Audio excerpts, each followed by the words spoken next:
challenge of inflation. But this government will never stop trying to help people, to fix problems where we can, to do what is right, as we did throughout the pandemic.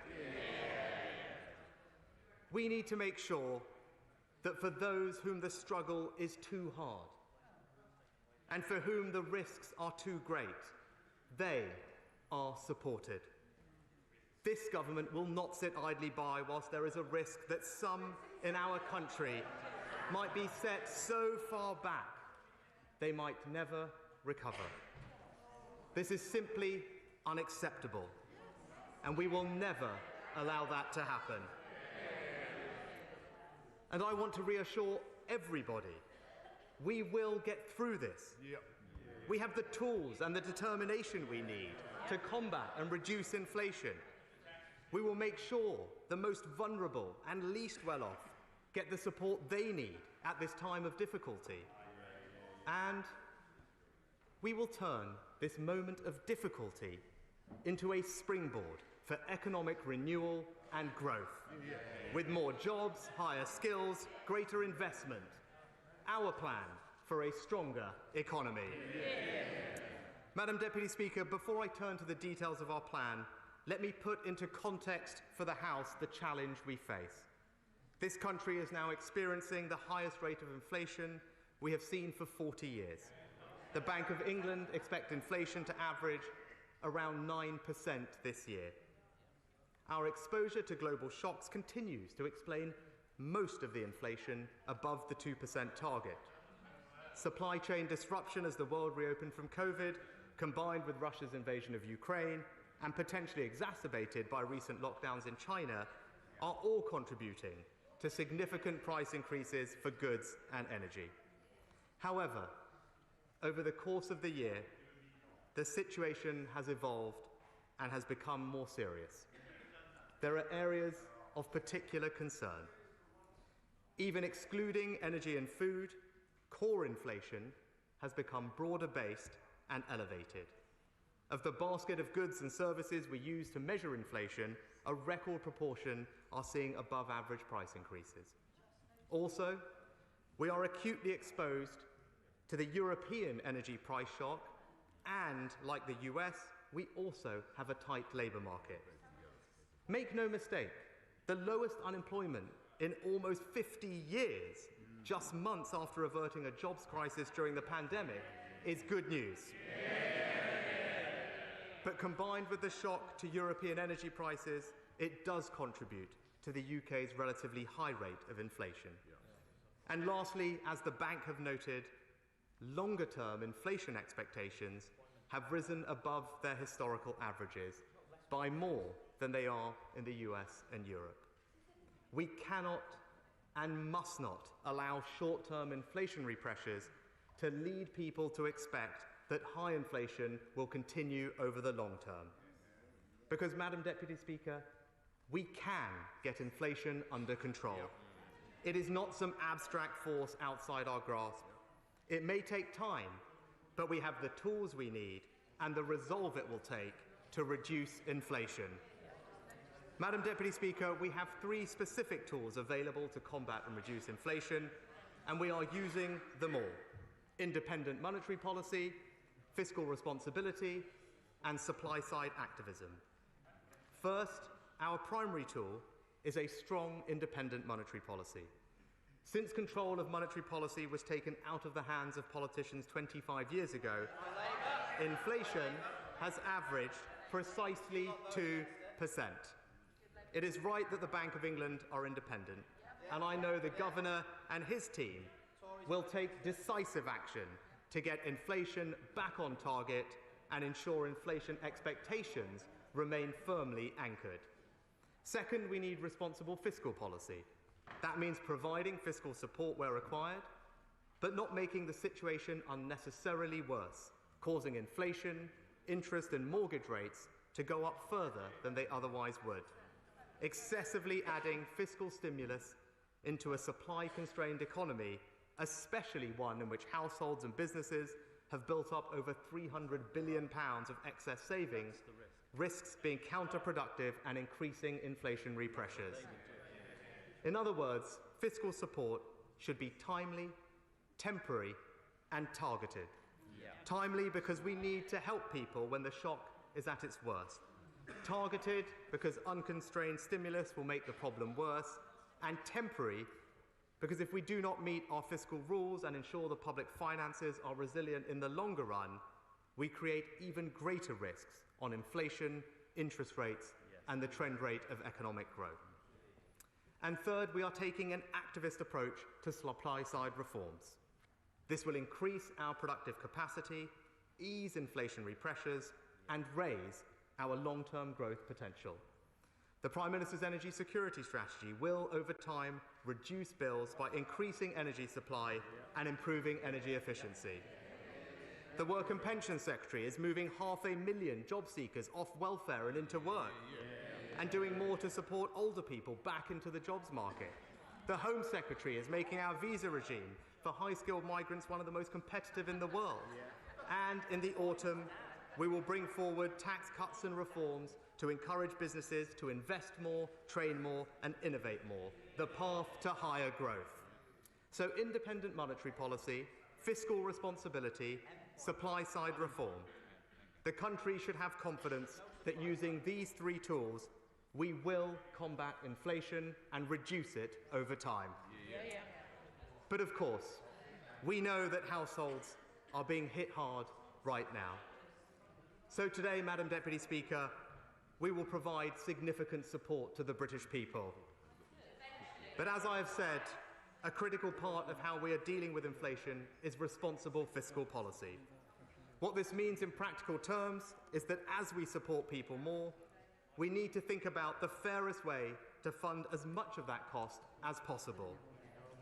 The oil and gas sector is making extraordinary profits, not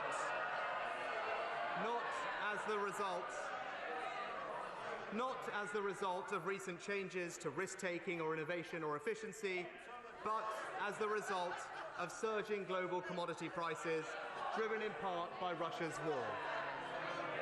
And for that reason, I am sympathetic to the argument to tax those profits fairly.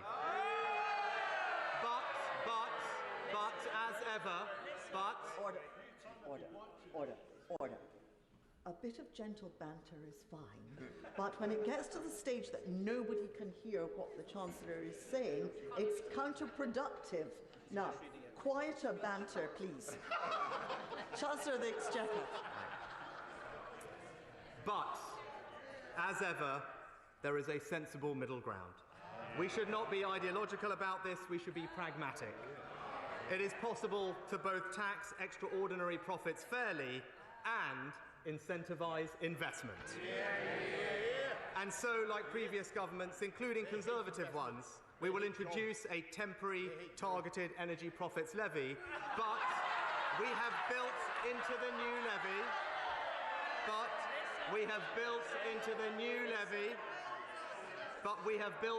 new levy, a new investment allowance similar to the super deduction. That means companies will have a new and significant incentive to reinvest their profits. The new levy will be charged on profits of oil and gas companies at a rate of 25%. It will be temporary, and when oil and gas prices return to historically more normal levels, the levy will be phased out with a sunset clause written into the legislation. And crucially, with our new investment allowance, we are nearly doubling the overall investment relief for oil and gas companies.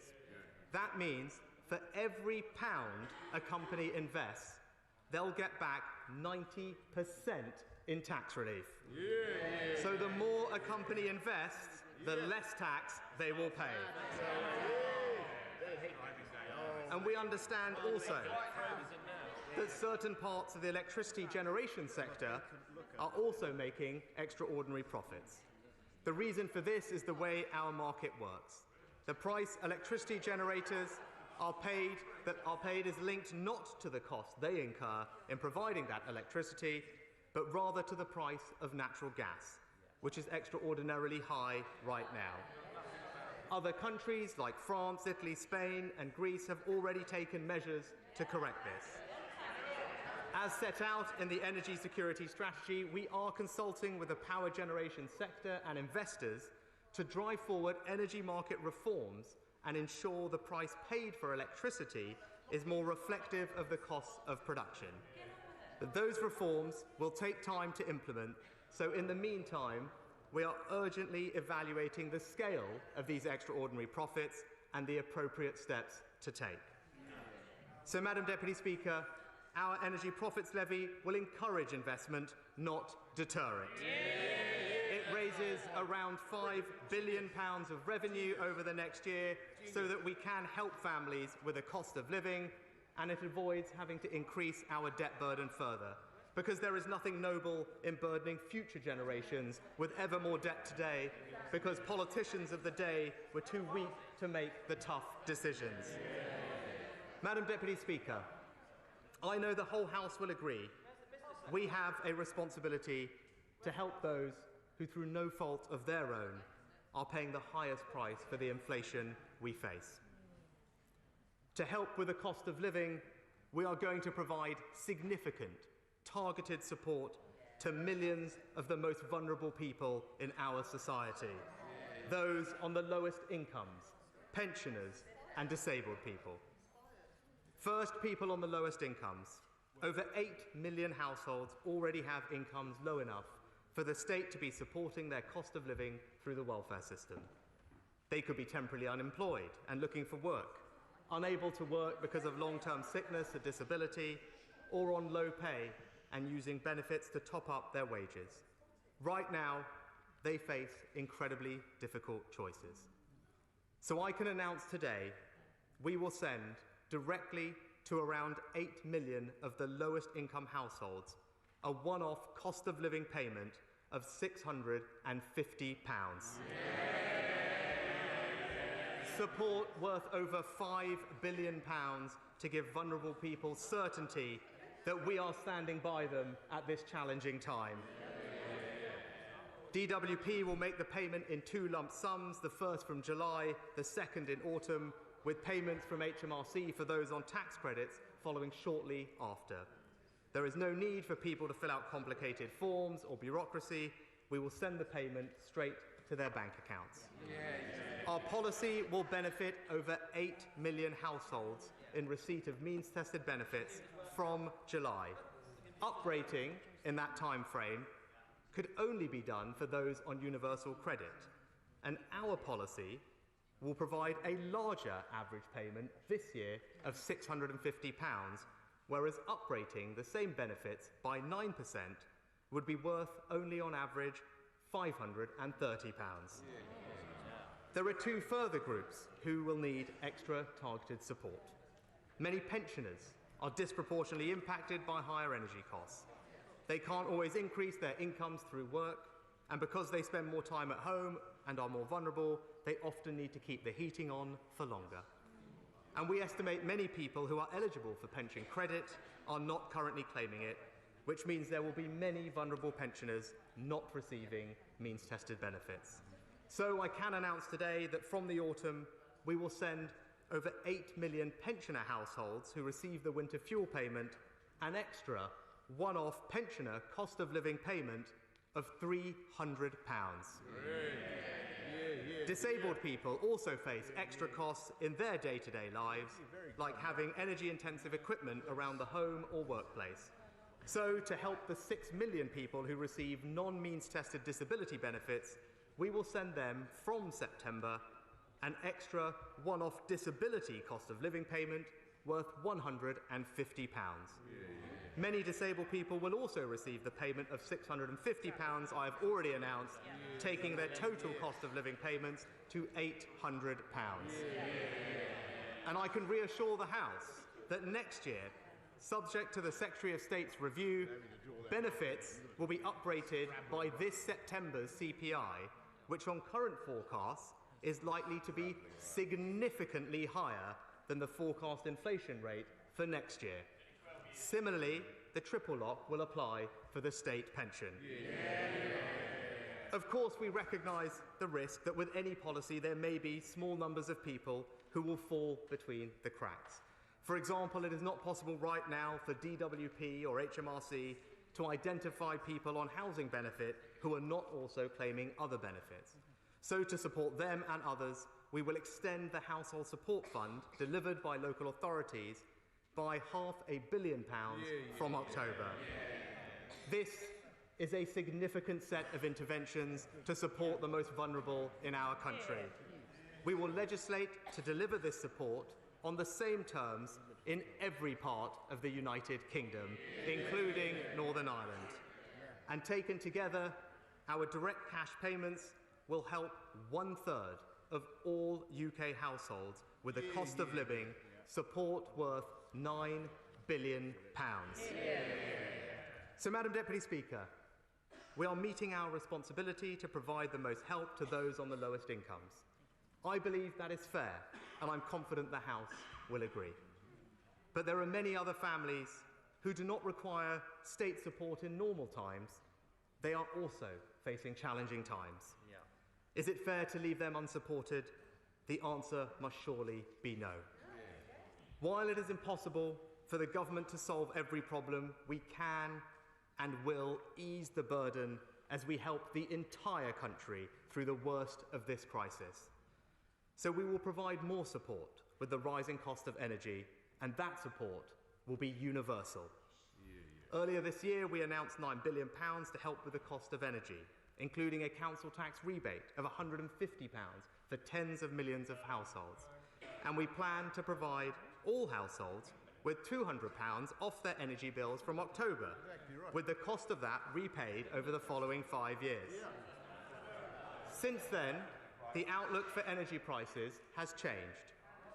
I've heard people's concerns over the impact of these repayments on future bills, so I've decided that those repayments will be cancelled.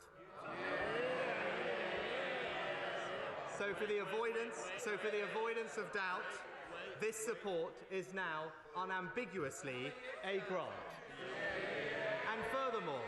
And furthermore, we have decided that the £200 of support for household energy bills will be doubled to £400 for everyone.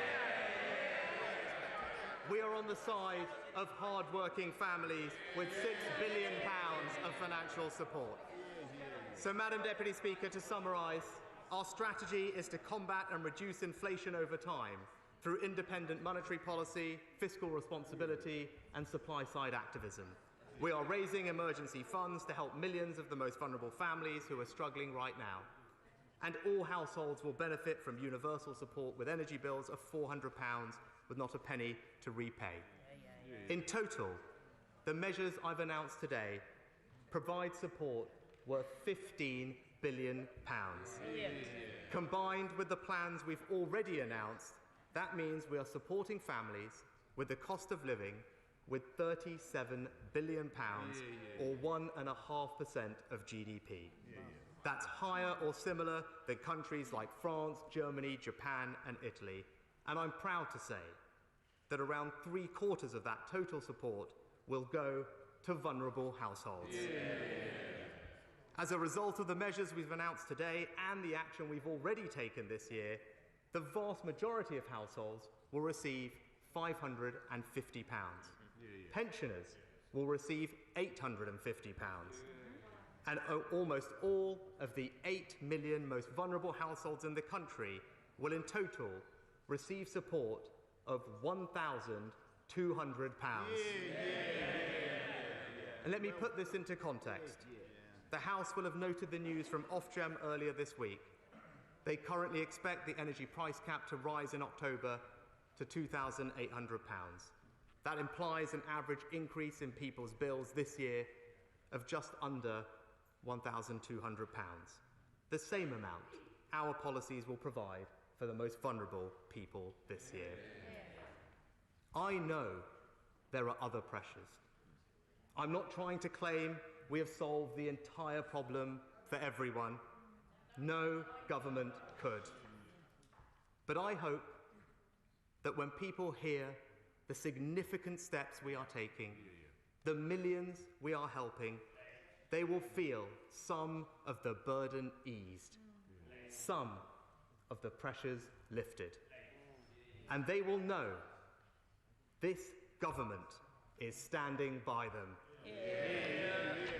And Madam Deputy Speaker, in conclusion, supporting people with the cost of living is only one part of our plan for a stronger economy.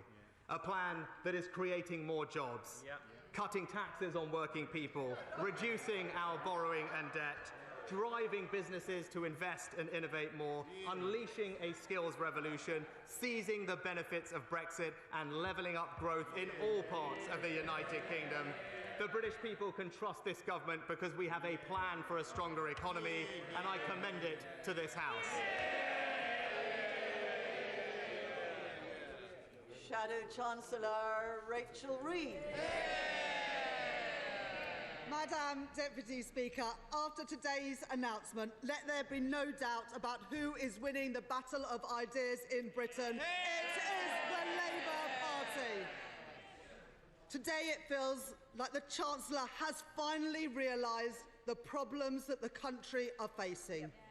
We first called for a windfall tax on oil and gas producers nearly 5 months ago to help struggling families and pensioners.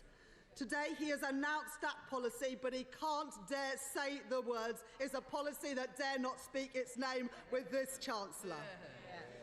And it was Labour that first highlighted the unfairness of this government's buy now, pay later compulsory loan scheme. It shouldn't have taken a rocket scientist to work out that this wouldn't cut it, and we pointed it out at the time. But that is just the mark of this Klarner Chancellor. Announce now, ditch later. Here he is, once again, the Treasury's one-man rebuttal unit, the Chancellor himself. For months, it has been clear that more was necessary to help people bring their bills down. So what took this government so long? Every day that they have refused to act, £53 million more added to Britain's household bills during this cost of living crisis. This government's dither and delay has cost our country dearly. On this side of the House, we welcome the fact that the government is finally acting on our calls to introduce a windfall tax. Absolutely. Our calls. And it's good to see the SNP U-turning today too and saying that they also are in favour of a windfall tax on oil and gas profits. Well done to the SNP. Now, Madam Deputy Speaker, it was a painful journey to get the government to this point. First, Conservative ministers said the oil and gas producers are struggling. That was the Education Secretary, I think. But then the BP Chief Executive said that the energy crisis was a cash machine for his business. So they moved to the second defence. Ministers claimed that a windfall tax would put off vital investment. But the industry said that a windfall tax wouldn't even change their plans. So then they said that a windfall tax would be unconservative. So unconservative, Madam Deputy Speaker, that Margaret Thatcher, George Osborne, and now this government are doing exactly that. And finally, the Chancellor himself said that it would be silly to offer help now, given that he didn't know the full scale of the challenge. What nonsense. It shouldn't take £500,000 of publicly funded focus groups for the Chancellor to realise that helping families and pensioners is exactly the right thing to do. Now, every day for 5 months, the Prime Minister sent Conservative MPs out to attack the windfall tax and yet defend an increase in taxes on working people. He's made them vote against it, not once, not twice, but 3 times.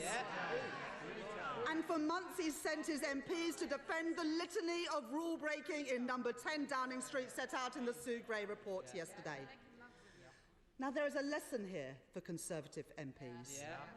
You can't believe a word that this Prime Minister says. and as long as he is in office, he's going to continue making fools out of each and every one of you. If they keep him there, Madam Deputy Speaker, that is the choice that they are making. Now, the problem, Madam Deputy Speaker, is that you can't fake fairness. You either believe in it or you don't. Labour called for a windfall tax because it is the right thing to do. The Conservatives are doing it because they needed a new headline. And we see that too from all the other things that the Chancellor didn't address today. The non-DOMs keeping their tax privileges while they increase taxes on working people. Young working people paying more, but those who earn money buying and selling stocks and shares not paying a penny more. Contracts handed out to Conservative friends and donors while British businesses miss out.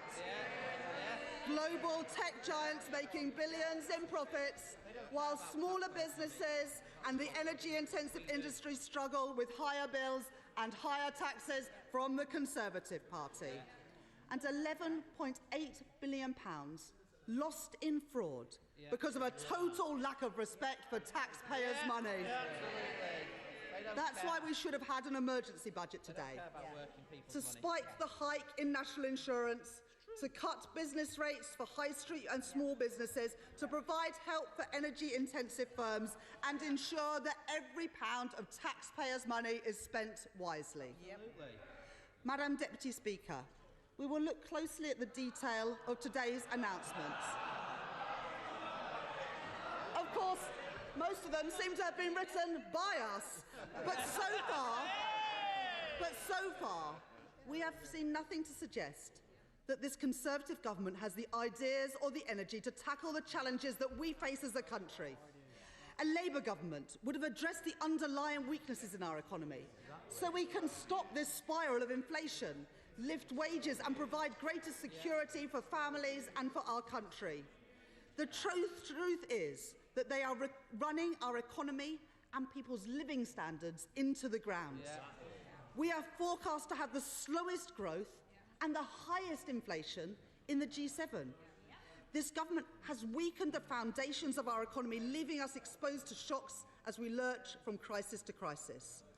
And still they refuse to come forward with a real plan to fix our broken system and provide the security we need to face the future with confidence. That means boosting our energy security too. We need to do much more to reduce reliance on imported oil and gas. That is why Labour's energy security plan includes a programme of home insulation to reduce bills not just for 1 year, but for years to come, and to get us all the way to net zero. It's why we've urged the government to double onshore wind capacity and to end the delay on nuclear power. Absolutely. And while we're at it, why did this Tory government get rid of our gas storage? Order. It's important that we also hear the Shadow Chancellor. Rachel Reeves. Madam Deputy Speaker, while we're at it, why did this Tory government get rid of our gas storage, which would have left us better protected from wild fluctuations in prices? When will this government provide the strong leadership that this country needs? Now, there are a number of questions for the Chancellor about his announcement today. How many people are still waiting for the support that they were promised in March? A third of the Chancellor's own constituents are still waiting for their council tax discounts. Is it the case that households are still being asked to pay the supplier of last resort costs for those energy suppliers who have gone bust as a result of a decade of failed energy market regulation? Can the Chancellor tell the House how is this package being funded outside of the proceeds of a windfall tax? And if you have more than one home, do you get multiple discounts on your energy bills? Now, I know that the Chancellor has adopted 2 of our ideas today, but can I ask why he has not adopted a third? A cut in VAT on energy bills. It was once touted as the big Brexit bonus, but he's ditched that too. Madam Deputy Speaker, this is a discredited, chaotic and rudderless Conservative government, whose policies rarely last more than a few months. We pushed for a windfall tax. They adopted it. We said the buy now, pay later scheme was wrong, and now they have ditched it. This government is out of ideas, out of touch, and out of time. When it comes to the big issues facing this country, the position is now clear. We lead, they follow.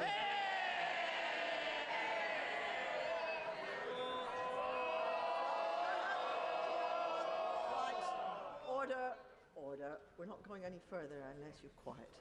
Fine. Thank you. Chairman of the Select Committee, Mel Stride. Oh, I beg your pardon. It would be best if I allow the Chancellor first to reply to the Shadow Chancellor. I'm not trying to change the rules. I'm just trying to go a bit faster.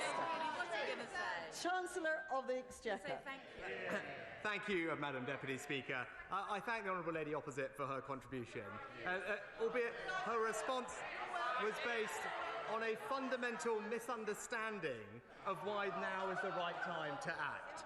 Since February and March, 3 significant things have changed. The situation in Ukraine has altered considerably from first envisaged. Inflation is now tackling considerably higher than previously expected. And finally, and most importantly, we now have concrete information on the autumn and winter energy price cap. And with this information, we were better able to both design and scale our policies. It is why, with time and thought, our energy profits levy has a very generous investment allowance built into it. Not something, the blunt instrument that the party opposite proposed. And that is why, Madam Deputy Speaker, because we were patient, we have been able to scale our support for the problem, which means our proposals are in fact more generous than those offered by the party opposite. Because they rushed it, they got their sums wrong. But Madam Deputy Speaker, we all make mistakes, and being able to change course is not a weakness, it is a strength. And I won't criticise the party opposite for getting it wrong, just so long as they can acknowledge that with this package, we have got it right. Just briefly, Madam Deputy Speaker, to address some of the specific points. The Honourable Lady, I think, talked about energy security and somewhat bizarrely reflected on the lack of investment in nuclear capacity. Well, Madam Deputy Speaker, this is the government that is correcting the mistakes of the past. She asked about energy efficiency. This is the government that is investing £6 billion to improve energy efficiency. She asked about business rates. This is the government that is delivering a 50% discount in business rates for our high streets next year. And of course, she talked about growth. Well, Madam Deputy Speaker, one of the best ways to drive growth is to drive up business investment, something the party opposite will never understand. She also asked about VAT, Madam Deputy Speaker, and this goes to the heart of the issue. VAT is worth, on average, about £140 of support. Our policy, universally, to all households in this country, is worth £400. That is the reason not to do VAT. What we are doing is far more generous. But, Madam Deputy Speaker, the final point I will make, because I know we're pressed for time, is about ideas. For our constituents, there are only good ideas and bad ideas, and whether you can do anything about them. And this government can, because we are always on the side of the British people. This government has been faced with challenges unlike any other, and at every step it has achieved things that the party opposite said were not possible. We averted the mass unemployment crisis they predicted because of our interventions of furlough. We led the country out of COVID with a vaccine programme they would have left us unable to deliver. And each time I'm at this dispatch box opposite the Honourable Lady, I find myself thinking the same thing. The public can see through it. They know the difference. They know the difference between a party playing politics and a government trying to help. Thank you. Enough. Enough. And now we will hear from the chairman of the Select Committee, Mel Stride. Thank you. Thank you, Madam Deputy Speaker. Can I commend this announcement broadly? It is a very significant intervention that my right honourable friend has made, channeling billions of pounds in a targeted series of transfer payments into those who most need it. But as my right honourable friend will know, similar approaches were taken in the pandemic. There were many who missed out from support, who fell through the gaps.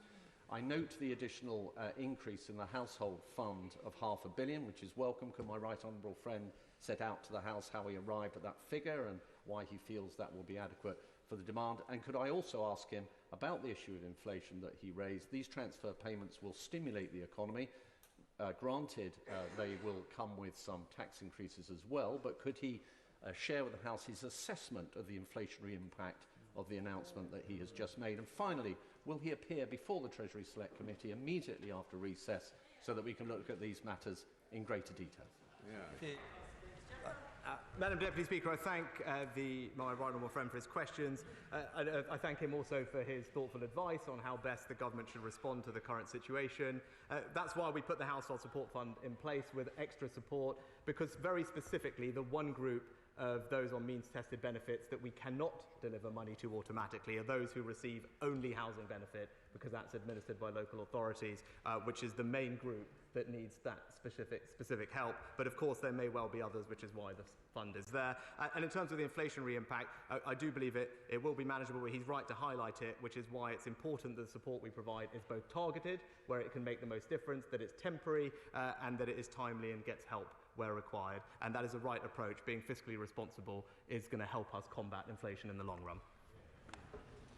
SNP spokesman, Kirsty Blackman. Thank you very much, Madam Deputy Speaker. It's quite amusing to hear the Chancellor talk about this being timely. I mean, it is timely. It just happens to have happened the week of the Sugre report. It just happens that that report came out yesterday, and the Chancellor has suddenly realised today that people are really struggling, that he's suddenly realised that he needs to announce something about it. Now, the Chancellor stood up in the spring statement that he made and when he announced the energy loan and said, "Look at these amazing things that I am announcing," and genuinely seemed to believe at that time that that was the best that this government could do. Now he has changed his mind. He has listened to the calls of the opposition.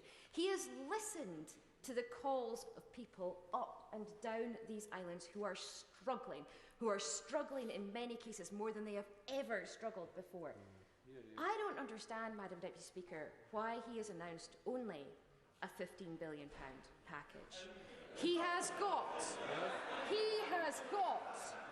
£28 billion of fiscal headroom in public sector net debt. He has got £32 billion of fiscal headroom in balancing the current budget. Those are the OBR's figures from March.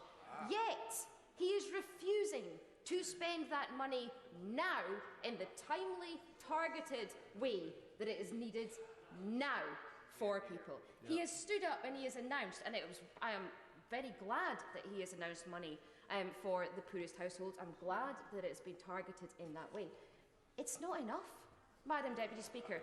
What he has announced fails to uprate benefits. It fails to account for the fact that the energy price cap that's coming in October will still be in place next year. It fails to ensure that benefits are keeping pace with inflation. And I have to laugh about the comments he made on inflation. Brexit has increased food prices by 6%. Brexit has done that. People who are struggling to make the most basic costs, whose majority of their costs are being spent on energy and on food, have been hit incredibly hard by Brexit. The poorest 10% of households are seeing a massive inflationary increase in comparison to the richest 10% of households because of the percentage of their budget that is spent on energy and on food. Madam Deputy Speaker, he needs to actually uplift benefits as well as making the payment. The other thing that he chose to do today, which was pretty cheeky, was to include the £150 council tax payment in all of the figures that he was reading out, the rebate. That only went to people in bands A to D. That certainly did not go to all pensioners. That certainly cannot be included in the money that is going to all pensioners. cannot be included in the money that is going to all universal credit claimants. It cannot be included in the money that is going to all disabled people. It cannot be included in the cost of this support package because it is absolutely not universal. And on that point, the payment that we made in Scotland went to a higher percentage of households than the payment that was made in England. Madam Deputy Speaker, this does not go far enough. We are seeing an energy price increase of over £1,000 for all households because of the increase in the energy price cap. And yet he is only providing £300 extra for pensioners. That doesn't even touch the £1,000 increase that there is. He is only including these things. The uplift should have been a 9% uplift for inflation. It should have also included a further 25% uplift to universal credit and a further £25 uplift to universal credit and a further £25 uplift to legacy benefits. Lastly, Madam Deputy Speaker, he has failed in the uplift to disabled people who are facing the very highest cost because of their increase in the energy costs and because of the increase in diets, for example. I'm glad that he's put in place the windfall tax. I'm very disappointed that it only covers oil and gas companies. It should have gone much wider. We've been calling for this since 2020 when Kate Forbes and Ben McPherson called for this. We have been calling this. Labour Party failed to move. Failed to support our amendment on this last week. Right. So they're a bit cheeky as well in suggesting that we have not moved on this. Madam Deputy Speaker, I would like the Chancellor to go further to make a difference and to actually care about the poorest people in our society. Well, Madam Deputy Speaker, I know for some people it will never be enough, but that's why the SNP's plans would leave Scotland with, I think, a 20% budget deficit and bankrupt the country. That's not something that we will ever do for the people of Scotland or the United Kingdom. Her point on food prices I thought surprising and slightly puzzling, given I've just returned from a meeting of international finance ministers from around the world where everyone was talking about increasing food prices. And as far as I know, they didn't all leave the European Union, but I'll leave that to her. She talked about benefits uprating. Maybe she didn't understand exactly what we're announcing. What we are doing for those on means-tested benefits is more generous than uprating. Uprating, on average, would be worth just over £500, whereas the one-off payment is worth £650. And then lastly, she talked about timing. Well, Madam Speaker, she mentioned many things that have happened this week. The other thing that happened this week is we heard from Ofgem. Yes. And we got more certainty on what the price cap will be in autumn. And that is the single most important factor in trying to size the support that we're providing to people, because it is energy costs that are the biggest driver of the inflation that we're seeing now. Yes. John Redwood. When the Chancellor approved 150 billion of extra cash to be printed in November 2020 and gave a full guarantee against losses on the bonds, did he then think there could be any inflationary and public spending risk from this? I fully support giving back the huge windfall tax he is already collecting on energy, the VAT on fuel, the rip-off at the pumps and the much enhanced profits tax coming from North Sea oil and gas. That should be given back because people need some relief. But on inflation, what did he think when he printed the money? Well, Madam Deputy Speaker, I'm grateful to my honourable friend for his question. He and I have talked about inflation for quite a while, and he'll know that I have long actually been concerned about the potential of rising inflation and interest rates, something he and I discussed very early in my time in having this job, which is why from the beginning I've been careful to protect our public finances against the costs of rising inflation and interest rates, and I'm glad that we took those decisions, because now, because of that, we're in a position to act and support people. Clive Betts. Thank you, Madam Deputy Speaker. That's a very specific question about the Household Support Fund. The Chancellor says that anyone, I think he's saying this, wherever people live, if they're in the same circumstances, they'll get the same help from this fund. In other words, local authorities will have no control over how much money is being spent from the fund. Will he therefore give a guarantee that councils will get, pound for pound, from the government, every pound they have to spend to the people who need it? No, Madam Deputy Speaker, that's not how the Household Support Fund works. It's always been at the request of colleagues in this House and indeed councils for it to be discretionary. What we generally tend to do is provide guidance on the types of people that we expect to have support, but leave the ultimate decision to those in local authorities. In this instance, for example, as I've said, the particular priority ought to be those who receive only housing benefit. The fund is more than sized to deal not just with those but with others as well. But ultimately, we leave the discretion to local authorities with guidance provided by my colleagues in the Work and Pension Secretary and the DLUC Secretary. David Davis. May I give the Chancellor an unreserved welcome for the help for the ordinary citizens? I think now cumulatively it's north of 35 billion all told. But may I raise two concerns? Number one, he talked about the risk of excessive fiscal stimulus. How does he reconcile that with the fact the latest figures show we're taking more money out of the economy than we ever have in history? Secondly, on the windfall tax, it will raise a small amount of money.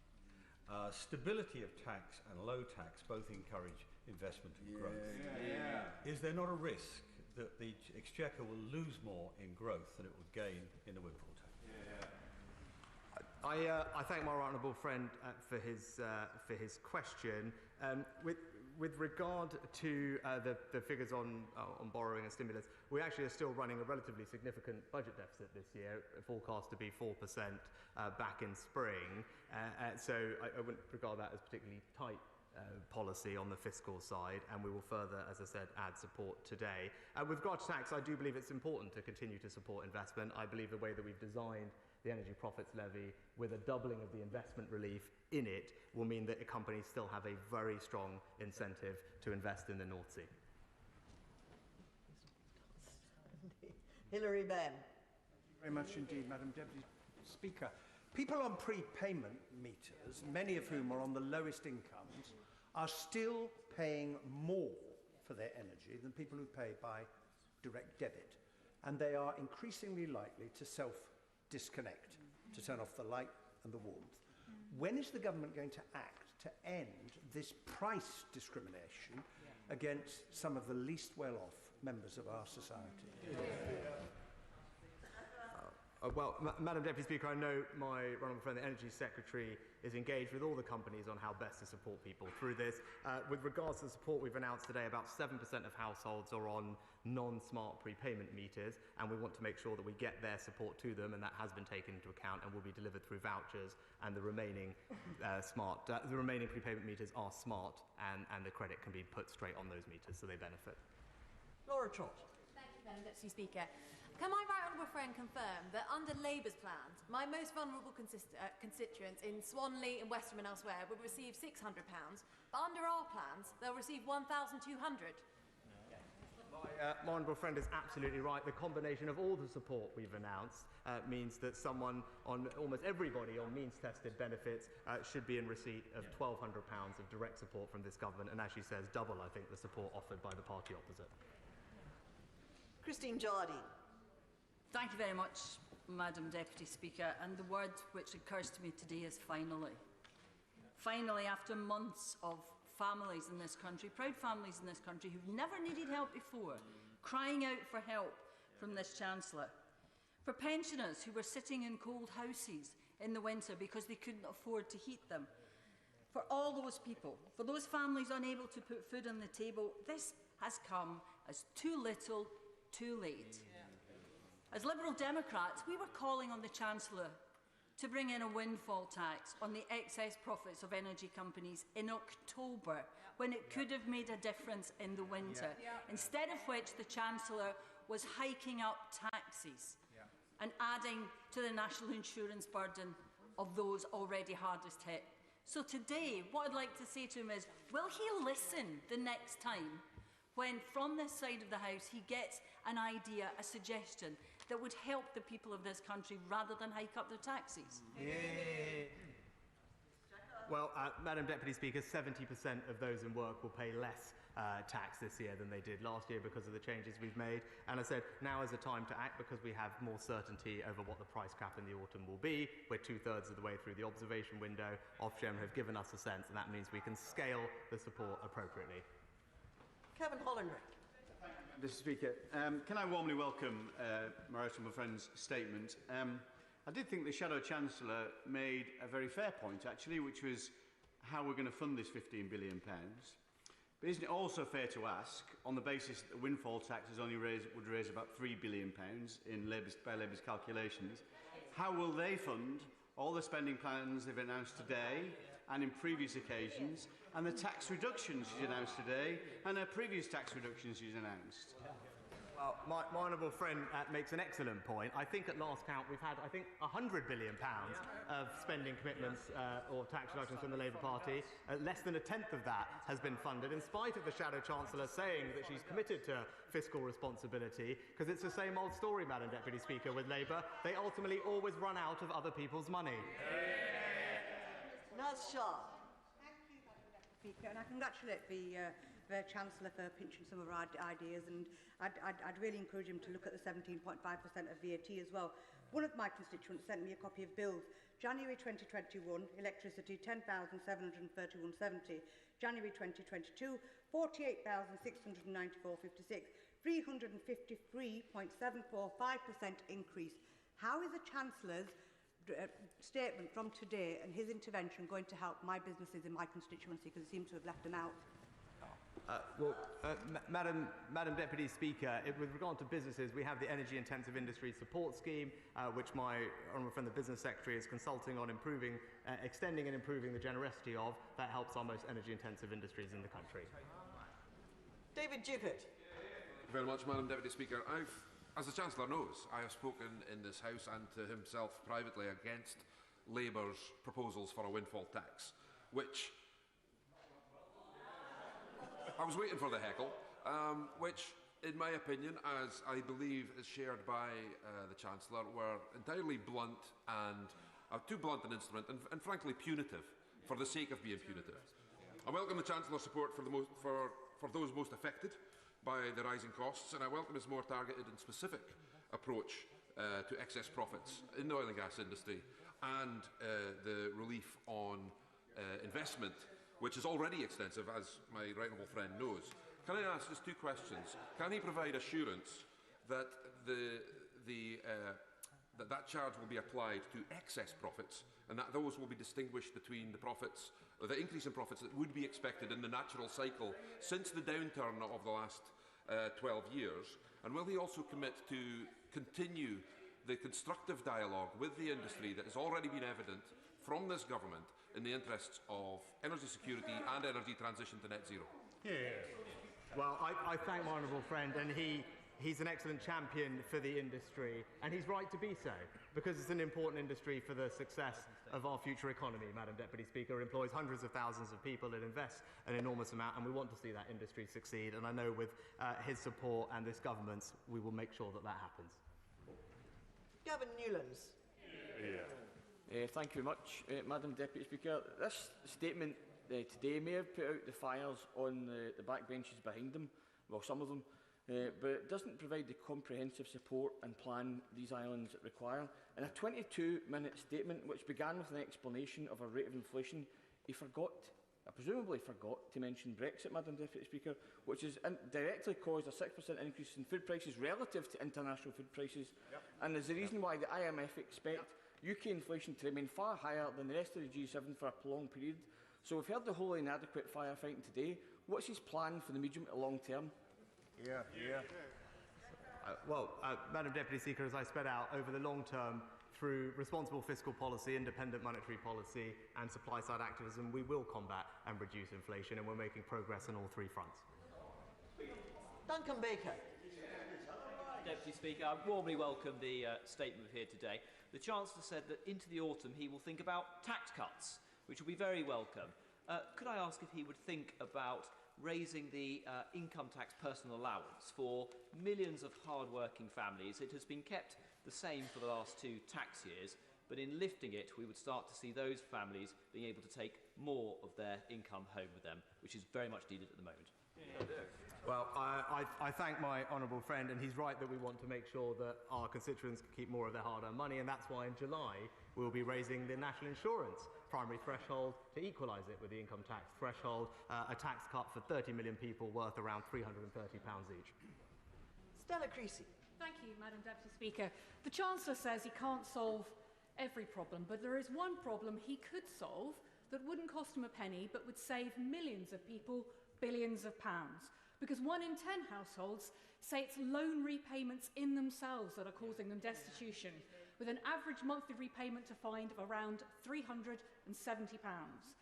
In the cost of living crisis, it's the legal loan sharks and consumer credit companies that have profited from the delay in help we've seen today and the lack of regulation of their charges. This isn't just about buy now, pay later, it's all of them. So when will the Chancellor follow the lead of other countries, recognise how our constituents are being ripped off by these companies and introduce a cap on the costs of all credit? Well, Madam Deputy Speaker, my honourable friend, the Economic Secretary, is in regular dialogue with the FCA to make sure the industry is properly regulated. But we also, and he deserves enormous praise for this, introduced last year the Breathing Space programme, which we continue to believe will help people. It provides a space where all payments, statutory debt repayments, are paused to allow families time to work through them and the benefits that that brings. Sir Desmond Sway. What difference in monetary policy has protected Japan and Switzerland from the levels of inflation that we're encountering here in the US and the rest of Europe? Well, so I'd say my honourable friend, Japan, as he will appreciate, is a very particular case, but even there, they are experiencing their highest inflation rates relative in many, many years. With regard to Switzerland, the reason is a couple of things. One is a strong, particularly strong Swiss franc, which happens at times like this, but also a very different mix of energy, which I believe is provided overwhelmingly by hydro and nuclear from memory, but there's a completely different energy mix, which means that they suffer less from the shock that we are experiencing. Coming over to Desi. Thank you very much, Madam Deputy Speaker. Almost 5 months after Labour called for a windfall tax on oil and gas producers to help seriously struggling Brits, I am glad that this out-of-touch, out-of-ideas government has had that Damascene conversion and performed today's screeching U-turn. But it's already too late for many, including many of my Slough constituents, who have been forced into destitution and had to choose between eating and heating. So talking of U-turns, will the Chancellor today perform another U-turn by scrapping the national insurance tax hike? Because it is seriously hurting working people, and we are the only G7 country to be taxing working people, so much so that we now have the highest tax burden since the 1960s. Well, Madam Deputy Speaker, 70% of people in work, including, I would imagine, his constituents, will pay less tax this year than last year as a result of the increase in the national insurance primary threshold. That is delivering a tax cut to the vast majority of people, but it's right with those on the broader shoulders do help contribute to funding the NHS properly as it needs. Robert Jenrick. I think there were 2 tasks for the Chancellor today. The first was to provide support for the poorest households who are facing a period of extreme hardship, and on that front I think the Chancellor has made all the right judgments. Direct payments are simple, easy to administer, and of course are non-recurring, and the experience in the United States was a generally positive one of doing something not dissimilar. The second task, however, is to inject some confidence into the economy, which is facing a recession or a long period of stagnation. On that front, would my right honourable friend agree with me that we need a steady hand from the Bank of England so that there is not further quantitative easing and its inflationary pressures? We do need the supply-side reforms that he alludes to urgently. We need delivery on the energy plan that the Chancellor and the Prime Minister has set out. And we need to think about the tax burden in the years ahead, because the announcement he's made today is heavily redistributive, and that's a good thing for hard-working families and the vulnerable, but it is being paid for by higher taxes on higher earners and businesses, and in the long term, we need to address that. Well, Madam Deputy Speaker, I agree wholeheartedly with my right honourable friend. He makes excellent points, and he can expect from me and this government we will deliver on all the things that he thinks are important. Stephen Timms. Thank you, Madam Deputy Speaker. I welcome the recognition in the Chancellor's statement that benefit rates have fallen too low in real terms given current inflation. But I wonder if he agrees with me that it's time now to rethink the mechanism through which benefits are uprated. He's referred to the IT problems that have constrained him, and also the level at which benefits are set. Madam Deputy Speaker, I'm sure the Work and Pension Secretary is the best person to talk about the implementation of benefits, but I know the honourable gentleman will know that next year benefits will be uprated by September CPI, most likely subject to review, and will mean that there's a very significant increase in benefits in excess of the rate of inflation next year, which will be very positive for those who are in receipt of them. Natalie Elphick. Thank you, Madam Deputy Speaker.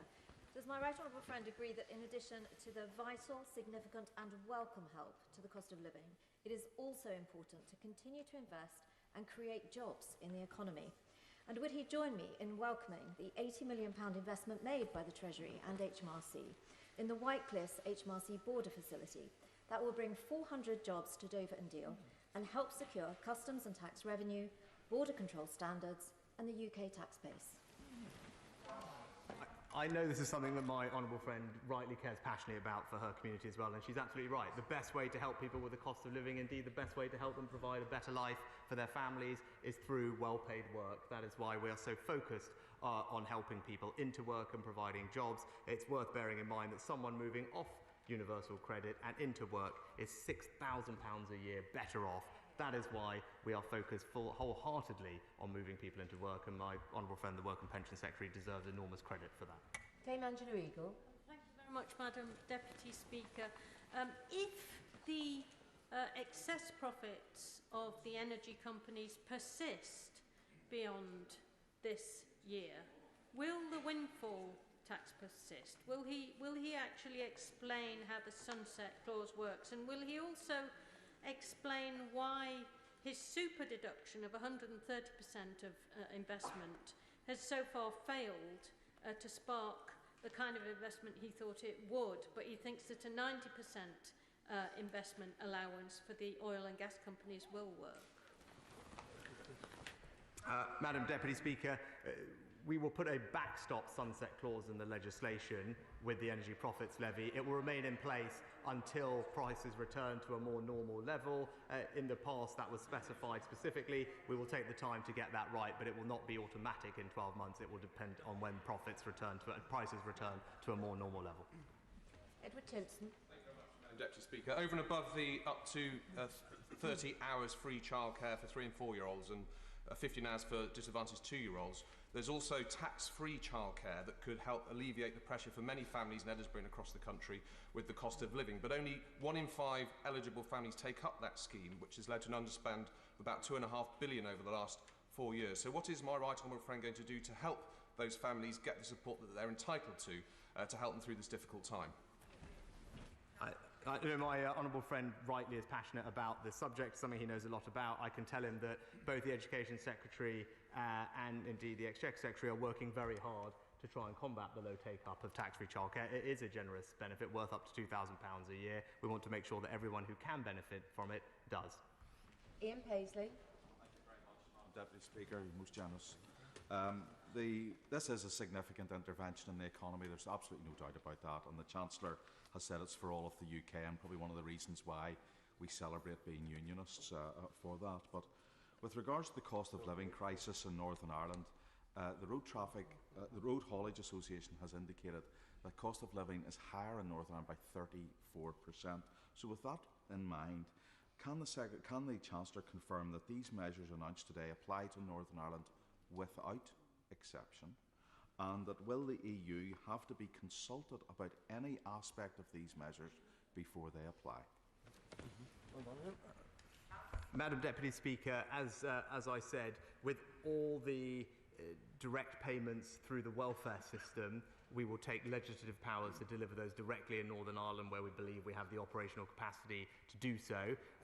And then with regard to the support through energy bills in the autumn, we are open to exploring how best to deliver that support to those in Northern Ireland. Ordinarily it would be barneted, it's worth £165 million, because the energy market, as the Honourable Gentleman will know, is separate to the rest of Great Britain. But if there is a way for us to deliver that support directly, we are open to doing that. We just need to see if there's a mechanism to do so. Sir Robert Neal. Thank you very much, Madam Deputy Speaker. The London Borough of Bromley has the highest percentage of pensioner households in the whole of Greater London. And my right honourable friend's well-targeted initiative will be very much welcomed by my constituents. Equally, of course, in the longer term, inflation is a threat to their pensions and fixed incomes. Can my right honourable friend assure me that we will make sure that, as well as dealing with the immediate pressures now, we will also pursue a policy of non-inflationary growth, and that, above all, surely must come from market and other reforms to improve our comparatively low level of productivity. Will he make that a priority going forward? Well, my honourable friend is absolutely right, and I know he is a champion for the pensioners in his constituency, and he will be pleased, I hope, by the news today that they will receive an extra £300 this winter to help get them through. And his point about the long run is right. My belief is if we can get businesses to invest more, train more and innovate more, spurred on by tax reductions and reforms this autumn, we will be able to drive up our growth and productivity. Lloyd Russell-Moyle. Thank you, Madam Deputy Speaker.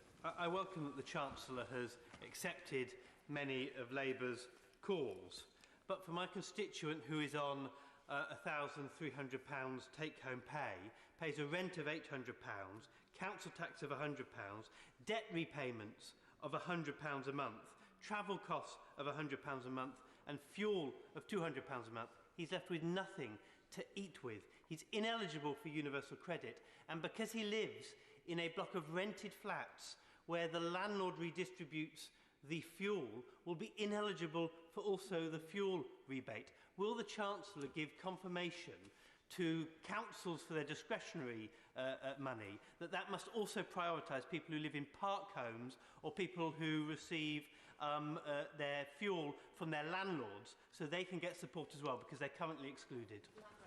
I'm very happy to take away that suggestion, Madam Deputy Speaker, when we design the guidance for the discretionary fund. Andrew Bowie. Deputy Speaker, there was no concern in this House that I had my concerns over the implementation of a windfall tax on the oil and gas industry. And so can I thank the Chancellor for his engagement with me and with colleagues, and my friend indeed from Banff and Buchan, and for resisting the ideologically driven smash and grab raid plan that the Labour Party were proposing, and for doubling the investment allowance to encourage people to invest in the North Sea. But there is still worry in the industry and in my constituency. So can the Chancellor commit to coming to the North East of Scotland, meeting with me, meeting with industry leaders, so we can ensure we retain the high-skilled, high-wage jobs in my part of the world and invest in an industry which is driving us towards net zero and making us more energy independent? Well, I thank my honourable friend. He is a champion for the industry, and he's right to be so. I'm very happy to come and meet with him and representatives from the sector, because I share his view that this industry is an important part of our economy, and it's an important part of our future. As he said, it helps us transition to net zero and improve our energy security, and we will support it to do that. Kirsten Oswald. The SNP do support action at last on a windfall tax. And as my honourable friend pointed out, this is something that we first called for in 2020. But energy companies, which are disproportionately based in Scotland, are not the only businesses making excess profits during the pandemic and the crisis period. Did the Chancellor not give any consideration to expanding this tax to other companies unfairly benefiting from significantly higher business, like Serco or Amazon, for instance, to make sure that Scottish industry does not carry a disproportionate burden of funding a UK-wide response? No, Madam Deputy Speaker, we're not giving consideration to that. Where we are giving consideration to, as I said, is the appropriate treatment of excess energy profits being made in other parts of the sector, in the generation side, and as I said, we will examine the scale of that challenge and the right steps to address it. Richard Drax. Madam Deputy Speaker, can I warn my right honourable friend that by throwing red meat to socialists, by raising taxes on business and telling them where to invest their money, is not the Conservative way of encouraging those who create our prosperity and jobs to do just that? And does he agree with me that by setting this bar, we are in danger, were we ever to lose power, of allowing the socialists to raise it, which they would do with relish, again, again, and again? Well, Madam Deputy Speaker, I thank my honourable friend. What I would say to him is I do believe a pragmatic and compassionate Conservative government would act to provide support to the most vulnerable at the time of acute need, and a fiscally responsible Conservative government would look to try to fund as much of that as possible in as fair a way as possible. Seema Malhotra. Thank you, Madam Deputy Speaker. Recent research by 38 Degrees has shown that in Feltham and Heston, 68% are experiencing more expensive energy bills, 78% experiencing more expensive groceries, and 25% has seen household income cut due to the cut in universal credit. This has had a massive impact on the well-being of families and their confidence in the future, and being able to feed and clothe and pay the rent. Blocks such as Trinity Square as well in my constituency have seen their landlords massively increase their energy bills. So could I take it from the Chancellor's recent answer to my honourable friend, the member for Brighton and Kempton, that he will be ensuring that landlords and those, for example, housing associations, make sure that these benefits can be passed on to those hard-working families that also urgently need this support? I'm fairly certain my colleague, the Energy Secretary and Housing Secretary, previously engaged with landlords associations to ensure that they did pass on the benefit. I'm happy to talk to them to make sure they do the same thing again. Peter Alders. Thank you very much, Madam Deputy Speaker. I welcome these measures, though I sense that my right honourable friend will need to keep the situation under constant review, with further measures possibly required, such as a social tariff and support for those on prepayment meters, as well as initiatives to trigger significant investment in energy efficiency. Transitioning and renewable energy in the North Sea is bringing good long-term jobs to coastal communities such as Waveney, and can I urge him, as he has indicated that he will, to work with energy companies to ensure that their investment is maximised and not undermined? I'm happy to give my honourable friend that assurance. I'm happy to work with him and the industry because we do want to create a pro-investment environment. And with regard to energy efficiency, we're investing £6 billion over the course of this Parliament to improve the energy efficiency of public sector buildings and individual people's homes. Ms Stevens. Thank you, Madam Deputy Speaker. The Chancellor on page 10 of his statement rightly, in my view, raised his concern, as we all have in this House, about the number of people who are eligible for pension credit and who are not claiming it. The latest figures suggesting 1.5 billion is unclaimed in pension credit. That's not something I think that we should have going forward. So can the Chancellor indicate if the Government is now going to look at a proper take-up strategy of pension credit, or is it the grant that he's mentioned today perhaps the way to go forward? I know my honourable friend, the Work and Pension Secretary, is constantly ensuring that those who are entitled to those benefits do get them, and I'm sure she will keep everything under review. Sir Edward Lee. There's ample evidence that the big retailers who dominate the nation's forecourts have not passed on the cut in fuel duty, and we know this from the Platts price. So, given our experience in this matter, and I would urge the Chancellor to try and take action to put pressure on these companies. Given our experience, doesn't that rather underline the fact that we Conservatives understand that there are enormous difficulties in interfering in the marketplace, and the best way to help people is an overall reduction in the tax burden? Whilst I broadly agree, my honourable friend, that is the best way of the time to help people. In a particular circumstance like this, given the types of people we are trying to help, I believe direct cash transfers are the right way, rather than through the tax system. And I talked to my honourable friend, the Energy Secretary, about the issue he raised. He's right to raise it, and I know my friend, the honourable friend, the Energy Secretary, is very focused in ensuring the fuel duty cut is passed on. Vicky Foxcroft. Thank you, Madam Deputy Speaker. Does the Chancellor now admit he got it wrong excluding disabled people from the Warm Homes discount, which excluded 210,000 people who desperately needed help? And can I confirm that this announcement means that those 200,000 people are now eligible for this? Well, Madam Deputy Speaker, the Warms Home discount is an existing scheme that covers only 3 million households. It is also funded by other bill payers. What we are doing today is exchequer-funded support to all of those on means-tested benefits. So anyone who is on means-tested benefits will benefit from £650. Additionally, those in receipt of any other disability benefits, non-means tested, will receive £150. Second Barty. Madam Deputy Speaker, I thank the Chancellor for this package. Clearly he's a Chancellor that listens and a Chancellor that does. But will my right honourable friend confirm that this government will continue to focus on energy sector reform so that we can meaningfully reduce the impact of energy costs on household bills in Meriden and across the country in the medium and long term? My honourable friend is absolutely right, and that's why the Business Secretary and Prime Minister announced a plan to reform the energy market so we can reduce those bills over time, and also double down on our initiatives to improve the energy efficiency of people's homes, which can save them £200 or £300 relatively quickly. Richard Bergen. Thank you, Madam Deputy Speaker. The windfall tax amounts to just £5 billion, but it could have been well over double that and still left North Sea oil and gas giants with the same profit levels they've had in recent years before they benefited from this price spike. So surely the Chancellor should be doing everything he can to help people struggling. So why is he still letting oil and gas companies keep billions of undeserved profits? I think, Madam Deputy Speaker, that the official Labour Party view was that the windfall tax would raise £2 billion. The way we have structured ours, it will in fact raise £5 billion. It's a significant amount of revenue that will help fund the things that we've announced today. Andrew Jones. Thank you very much, Madam Deputy Speaker. I particularly welcome the support that my right honourable friend is giving to those most impacted by this surge in inflation.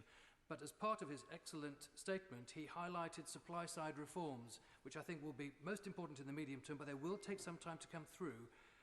Could perhaps give a little more information about those supply-side reforms he's intending? Well, my honourable friend speaks with experience on this matter, given his previous roles. But to give him a couple of examples, one we've touched on, which is energy supply and making sure we can improve the supply of energy, but also the labour market, which we know is tight, which is why it's very important that we move people off welfare into work, reform high school migration, and beyond that, whether it's across all sectors where we could deregulate and improve our productive capacity, we will go after all of those opportunities. Lillian Greenwood.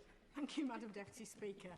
On the Chancellor's watch, we've had 15 tax rises, and this year the UK is the only G7 country to be raising taxes on working people. He's known for months that our constituents were going hungry, sitting in the cold, worried sick about their bills, facing the biggest fall in their living standards since the 1950s. Why did it take the Prime Minister's boozy law-breaking being all over the news for him to finally impose a windfall tax on the bumper profits of energy companies? Well, Madam Deputy Speaker, we did act, and that's why there's already £21 billion worth of support to help people with the cost of living this year. We are adding £15 billion to that today, after having more certainty about what energy bills are going to be in the autumn, and that's why we've acted now. And Ken. Thank you, Madam Deputy Speaker. The consumer champion and money-saving expert Martin Lewis met the Chancellor on Monday and published a series of requests that he was making upon the Chancellor. He has since stated that, whoa, just reading this back, I think he was listening. Will my right honourable friend continue to meet consumer champions and respected individuals like Martin Lewis, who will provide independent assessments of policy making and judgments on behalf of some of the most vulnerable in society?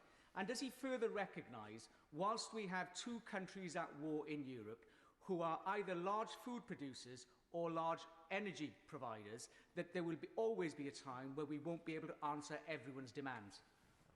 Well, my right honourable friend makes some excellent points, particularly his macroeconomic point about the geopolitics we're experiencing at the moment. But I'm very happy to give him my assurance that I will continue to engage with consumer champions such as Martin Lewis. Indeed, he's provided thoughtful and interesting suggestions, and I hope he will see that in the package we've announced today, many of those have been met. Matthew Pennycook.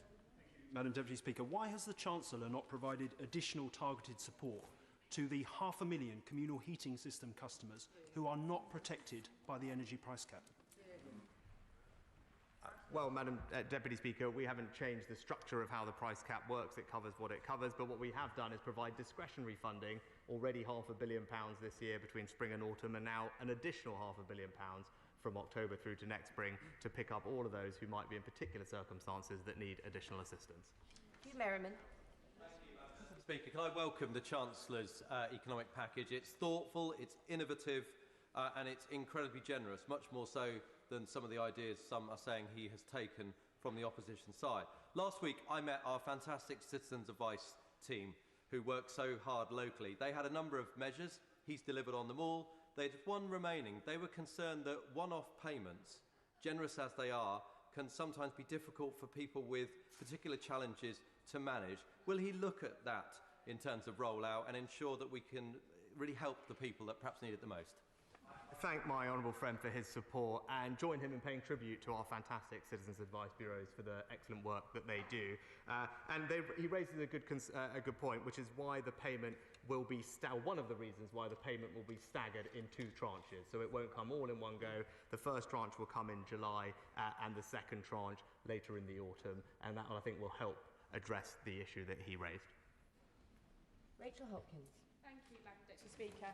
Energy-intensive businesses in sectors like automotive manufacturing are facing huge challenges due to soaring energy prices. Companies like Vauxhall in Luton South need some specific support to keep plants running efficiently and keep people in skilled jobs. So, can I hear from the Chancellor his commitment to our manufacturing sector and what support he's going to provide to them, as it is so critical to our UK economy? Well, Madam Deputy Speaker, I do believe the sector is important to our future, which is why they're being supported with a very significant tax incentive currently to invest through the super deduction, which we've said we will replace when it expires next spring, with further support. And indeed, our energy efficient industries benefit from around £2 billion of direct intervention with their energy bills. Mary Robinson. Thank you, Madam Deputy Speaker, and I welcome this statement from my right honourable friend. And particularly I welcome the increase in the Household Support Fund. And this targeted intervention is exactly what people need. Yeah. It will, of course, be going through the councils. We've relied on local councils in the past to distribute these funds, notably during the COVID crisis. Will he have conversations with our councils to ensure that they've got the resources they need for any extra work that they need to do? And will he join me in thanking them in advance for the work that they were doing on this? Well, I'm very happy as a former local government minister to join my honourable friend in paying tribute to the fantastic work our councils did during COVID and continue to do to support their residents, our constituents, through the challenges ahead. I'm very happy to tell her that we have a new burdens formula that compensates councils when that is triggered with the funding they need. Dave Dugan. Thank you very much, Madam Deputy Speaker. I don't know if the Chancellor's been to Scotland or if he's been recently, but let me reassure him, we won't be taking any lectures from him on Scotland's viability as an independent state, sitting as he is on his £2.2 trillion sovereign debt built up by him and the party opposite. In terms of the announcement today, what discussions has he had with upstream oil and gas manufacturers like Halliburton and Baker Hughes in my constituency to discuss their future, and the sunset clause that protects energy companies to reducing burdens when prices come down? Where's the sunset clause for ordinary households? How can they know how long that their support will last? Madam Deputy Speaker, as ever, we can keep all the situations under review to providing support for households. But what, as I said earlier, we do know is for the most vulnerable, they're likely, subject to the Secretary of State's review, to see a significant increase in welfare and pension payments next year based on September CPI, significantly in excess of the inflation forecast for that year. Wood. Thank you, Madam Deputy Speaker. The Chancellor's £15 billion package will make a massive difference to a lot of people in Dudley South. But can my right honourable friend tell me what distribution analysis he has made of this package of measures, and how does that compare to the impact of abolishing VAT on domestic energy? Well, my honourable friend makes an excellent point. We have published distribution analysis today, which I will point him to. It shows that the package we've announced is extremely progressive in its nature, with those on the lowest incomes benefiting the most. 3/4 of what we've announced will go to the most vulnerable households, including pensioners, and a flat rate payment has the benefit of being more progressive than VAT, which obviously gives very high or higher tax discounts to those in particularly wealthy or large houses and energy bills.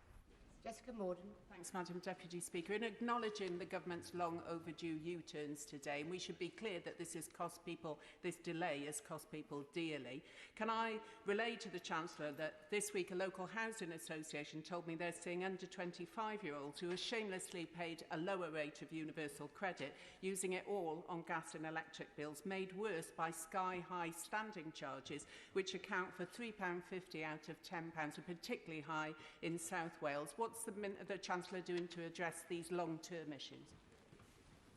I know the Energy Secretary is engaged in a conversation with the industry and the CMA and others about ensuring that our energy market works fairly for consumers, and I know he will take these matters as a priority. Smith. Thank you, Madam Deputy Speaker. Isn't a huge risk of increasing tax on business that they will seek to pass that increased overhead back to consumers. And whilst I can see how the energy price cap will protect that from happening for those on mains gas, there is a huge proportion of households in my constituency and businesses who are reliant on domestic heating oil and LPG. What mechanism will my right honourable friend put in place to ensure that businesses with a higher tax burden don't seek to pass that cost back onto those consumers? Well, in general, Madam Deputy Speaker, the evidence from previous iterations of this shows that doesn't happen, and the main reason it doesn't is because these commodities are traded at international prices. So actually, the domestic tax regime doesn't change the price that is being passed on. But I'm very happy to take his point away. Paul Blomfield. Thank you, Madam Deputy Speaker. The Chancellor talked about supporting the most vulnerable, but I think there appear to be questions about his targeting when you look at the detail in the announcement.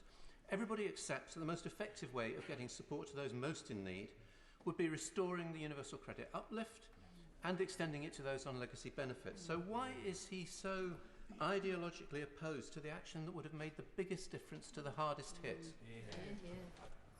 Again, I think the Honourable Gentleman maybe just didn't hear what I said.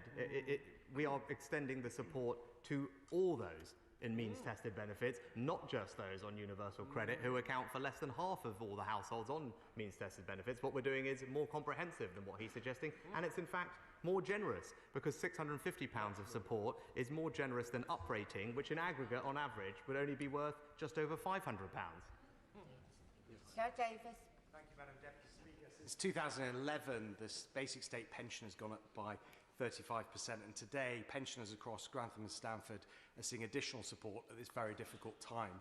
But does the Chancellor agree with me that ultimately what we need to do is improve the culture of saving for a pension in this country so that pensioners are well prepared for challenges of the future? Well, my honourable friend is thoughtful on this topic, and he's right. And that previous governments have reformed auto-enrolment to bring about that change in culture. And I think the advantage we're seeing now with financial technology making it far easier for people to access and direct savings means that I think we should only see that grow, and we will help to encourage it. Munira Wilson. Much, Madam Deputy Speaker. I'm sure the U-turn Chancellor will join me in congratulating the architect of one of his previous U-turns, Marcus Rashford, on his recent engagement. Rashford's campaigning on free school meals reminded us all how vital it is for every child to get a decent hot meal every day when families are struggling to put food on the table. Yet whilst food prices have risen by almost 7% in the last year, funding for infant free school meals has risen by 4 pence, Madam Deputy Speaker, since they were introduced by Liberal Democrats in government in 2014. So how does the Chancellor recommend schools make up the shortfall? By cutting portions for hungry children or sacking teachers? Well, Madam Deputy Speaker, we're continuing to put record amounts into schools' budgets, over £14 billion over the next few years. And actually, we hear a lot from the parties opposite about the tax burden. It's actually, we are funding public services. For all those who are calling for even more investment in our schools or our NHS, at least it's incumbent on them to say how they would fund them. Yes, exactly. Deputy Speaker, I very much welcome the additional measures announced today, which will help many families across Stoke-on-Trent South. However, there's one industry that is in need of more support, and many ceramics producers in Stoke-on-Trent particularly have not been eligible for much of the support announced in the energy security strategy. So will my right honourable friend look at further support that might be offered, particularly to those ceramics producers in Stoke-on-Trent? Well, I thank my honourable friend. He is a brilliant champion for the ceramics industry in Stoke. I've been pleased to meet with him and his constituents on multiple occasions. I know this is something that the Energy Secretary is looking at to ensure that our support for energy-intensive industries gets to the people who need it most, and I will happily mention it to him. Ruth Cadbury.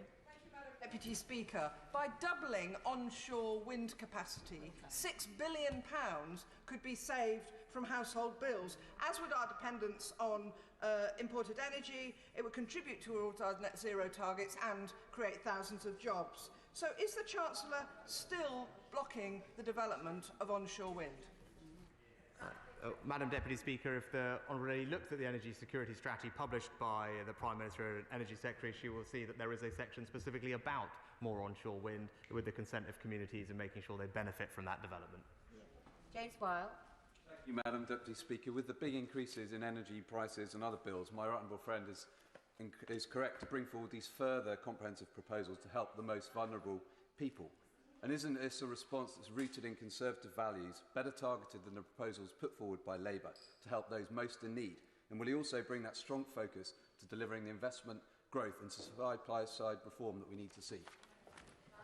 My friend, he's right. This is an intervention that accords with our values, supporting those most in need at a time of acute distress. But he's also right to focus on the long term, because the best way to help people over time and sustainably is to ensure we have a growing economy with more jobs, higher wages and better skills. That's what we will deliver. Alan Brown. Thank you, Madam Deputy Speaker. After the Chancellor's previous announcements of the £150 council tax rebate and the £200 energy bill rebate, there's still 6.5 million households who are classed as fuel poor, 6.5 households where people will be ill and more likely to die early. Now, with the cap rising to £2,800 in October, it's predicted there will be 12 million fuel poor households. Now, some of today's measures are very welcome, but for the most vulnerable, it's just going to keep them standing still. Because of his lack of real action, how many more millions of households are going to go into fuel poverty in October? Hear, hear. Madam Deputy Speaker, as I've said, it is going to be a difficult time with the degree of shock that we're seeing on energy prices, but we know that energy bills on average will increase by about £1,200 this year versus last year, and roughly for those most vulnerable 8 million households, they should most of them receive support worth around £1,200. Baron. The Chancellor and the Government's absolutely right to recognise that more needs to be done, but I would suggest to him also that generally lower taxes bring forward greater prosperity over the medium to longer term. Given that inflation is going to be less transitory than many believe, and this is what banks were saying only a few months ago, that it was going to be far more, it would only be transitory, will the Chancellor give consideration to raising the minimum wages over ahead of inflation to help the lowest paid, given we have record low unemployment, whilst scrapping the corporation tax increases to help industry pay for that?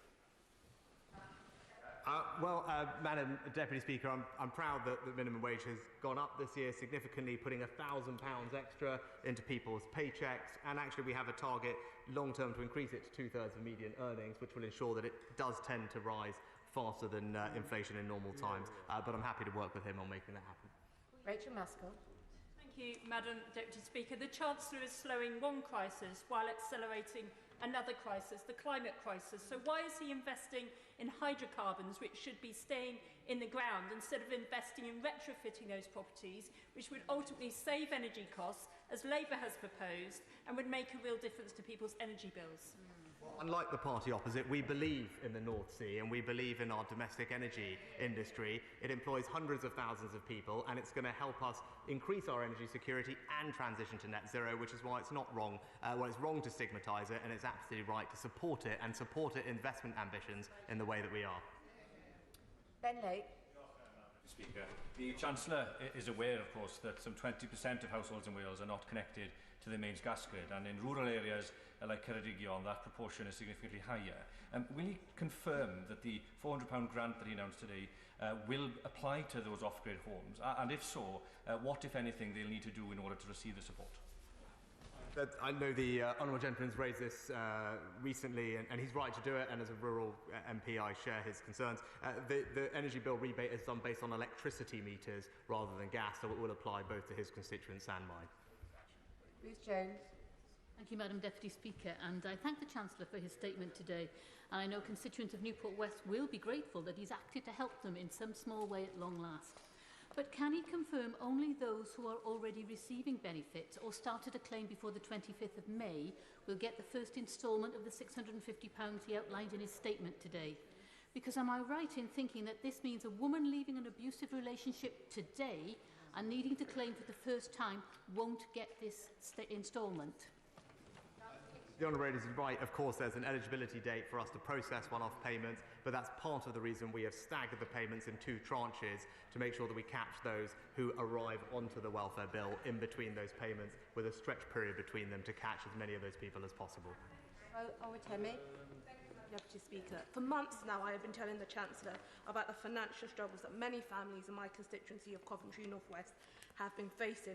This autumn, families are going to be facing an energy cap rise of more than £800, which comes on top of record high inflation. So can the Chancellor honestly tell each and every one of my constituents that today's announcement is the right decision at the right time. Because from where I'm standing, Madam Deputy Speaker, this feels like a classic example of too little, too late. Deputy Speaker, this is the right decision at the right time. We're providing up to £1,200 worth of support to the most vulnerable third of households in this country, and that is, as I said, roughly similar to the average energy bill increase that we're likely to experience over this year. Ian Byrne. Madam Deputy Speaker, can the Chancellor tell me if Treasury has made an estimated calculation of how much the current basic cost of living is per week for a single adult and for different sizes of households, yes or no? And if so, how much is it? So I'm not sure I follow the Honourable Gentleman's question, but what I do know is that whilst many families are seeing difficult times, we are providing significant support to help them. In total, £37 billion, 1.5% of GDP. The specific support we've announced today and in February is worth £1,200, up to £1,200 for a typical vulnerable household, a third of the country. Kim Johnson. Thank you, Madam Deputy Speaker. In my Liverpool Riverside constituency, 10 children in a class of 30 are living in poverty, 2/3 living in working families on poverty wages. The target of one-off payment does not go far enough. And does the Chancellor not agree that increasing welfare benefits in line with inflation and lifting the two-child cap will tackle this problem long-term, instead of a sticking plaster on the gaping wound he's proposed today? Again, maybe the Honourable Lady may not have heard the last few times that I've answered this question. What we are doing is more generous than uprating. Uprating is worth, on average, about just over £500. The one-off payment we are providing is £650. Patrick Grady. Deputy Speaker, a number of members today have drawn attention to the fact that the standing charge on prepayment meters is one of the most inequitable aspects of the entire domestic energy circuit, and removing it is a key ask in the letter that he'll have received from the Scottish Finance Secretary yesterday. So when will he get together with the Energy Secretary, with the energy companies, with the regulators and anyone else that needs to bang heads together and remove this unfair charge? Well, Madam Secretary, as I said, the Energy Secretary is extensively engaged with both Ofcom and the industry to make sure we can support people in the best way. Jim Shannon. Mr. Speaker, can I thank very much the Chancellor for his statement and for the substantial financial help that is most welcome, and Northern Ireland will directly benefit, as the Chancellor has indicated. Thank you for that. Can I confirm that there is a mechanisation for the funding which will enable the working poor who are on the threshold of universal credit but don't quite make it? Will the Chancellor consider realigning the threshold for the universal credit with the inflation rate, which will enable those on the border of poverty to stay on their feet and not to be knocked over? Madam Deputy Speaker, that's why, as well as the very generous support for those on means-tested benefits, we also have put in place universal support to ensure that all households receive an extra £200 on top of the £200 we've announced. That will help those people, as well as the discretionary fund that we've established. Patricia Gibson. Thank you, Madam Deputy Speaker. It is right that those companies making billions in excess profits should contribute more tax during these difficult times, and today the Chancellor recognised that by announcing a windfall tax on oil and gas companies. Disappointingly, Labour has been strangely silent on huge profits made by other big businesses such as Amazon, even though that company's tax to turnover rate is a shameful 0.37%. So can the Chancellor tell us why he has not included large corporations like Amazon, which made billions during the pandemic but are not subject to this windfall tax, so that more help can be given to more people? Madam Deputy Speaker, when it comes to digital companies, I'm proud that this government has helped work to agree a new international taxation agreement signed by over 130 companies to make sure that we can tax the profits of large digital companies more fairly, and that will come into effect over the coming months and years, and it's something that we should all be proud of and can all get behind. I do believe it's a policy that the Labour Party opposes and would scrap that treaty. And finally, Barry O'Clark. Thank you, Madam Deputy Speaker. Madam Deputy Speaker, my borough of Enfield has the 11th highest rate of child poverty in the country, and 1 in 5 people are on low pay. So whilst the Chancellor has been dragged kicking and screaming to an inevitable outcome, families have been suffering for months. The measures today, Madam Speaker, are welcome, but they need to be delivered efficiently and effectively. So can the Chancellor therefore outline what steps he will take to speed up the painfully slow council tax rebate, which is causing significant distress to my constituents? Madam Deputy Speaker, I know councils are working as hard as they can to get the payments to people, and of course we remain engaged with them to help provide the support they need to do that as fast as possible. I thank the Chancellor of the Exchequer for his swift answers to the questions following his statement. Point of order, Dame Angela Eagle. Thank you, Madam Deputy Speaker. On a point of order, yesterday during the Prime Minister's statement on the Sue Gray report, the Honourable Member for Caerphilly asked if anyone in Downing Street received a copy of the report the night before it was officially sent to Downing Street and if any edits were made. The Prime Minister said he did not receive the report in advance but did not answer the question of whether anyone else in Downing Street did.